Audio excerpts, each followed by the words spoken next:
তোমরা অনেক বন্ধু অনেকবার বলেছো, বারবার বলেছো রিমোর চুলটা এবার কাটিয়ে দাও।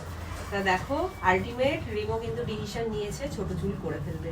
এই এত বড় চুলটাকে সাইড থেকে দেখো কতটা কাটিয়ে দিয়েছে। আর এই কি সাইডটা বলি, এখনো কাটা হয়নি। কষ্ট হচ্ছে, বুকে ব্যথা হচ্ছে, ব্যথা রেখে করতে হচ্ছে। তা যাই আমার হোক, তা যে হঠাৎ একটা- এরকম সিদ্ধান্ত কেন? সিদ্ধান্ত কারণ এটা আমি নিয়েছিলাম যে একটা জিনিস যতদিন না হবে সেটা কি করবো, মানে ততদিন চুল কাটবো না, তো ওইটা হয়তো আর হবে না, ওই জন্য কেটে ফেলেছি, বেকার আশা নেই আর। ঠিক আছে, তা দুঃখ পেয়েছে ছেলে। তা সেটা হবে না, তার চেয়ে বড় কিছুও তো হতে পারে। হ্যাঁ, হ্যাঁ, এটাও তো কথা, তার থেকে বড় কিছুও তো হতে পারে। সেটা দেখা যাবে। আশা কখনো ছাড়তে নেই। আর এই সমস্ত জিনিসগুলো অর্থহীন, যে ওটা না হলে এটা করব না। হ্যাঁ, হ্যাঁ। যখন যেটা হওয়ার সেটা হবে। ইচ্ছা ছিল।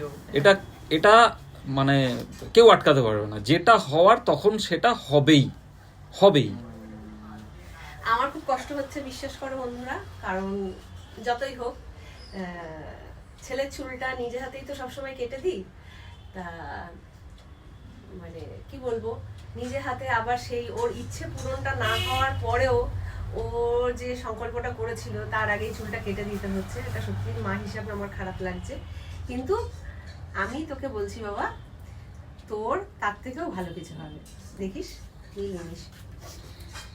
তা চলো, পুরো চুলটা মানে কাটা হয়ে গেলে আমি তাহলে ওর লুকস এতদিন এত মাস 1 বছর হয়ে গেছে বড় চুলে ছিলাম, এখন হুট করে না কেমন একটা লাগছে। ভালো লাগে। ভালো লাগবে, দেখবি মাথাটা হালকা হবে। আমার তো লাগবে, এবার নিয়ে হ্যাঁ। চুলটা কেটে ফেলেছো না। ঠিক আছে, কমপ্লিট করো, তারপর আরেকটা ভিডিও করব। হ্যাঁ। কেমন হলো কাটিংটা দেখবো একদম, সবাই। একদম, একদম। অপেক্ষায় থাকলাম।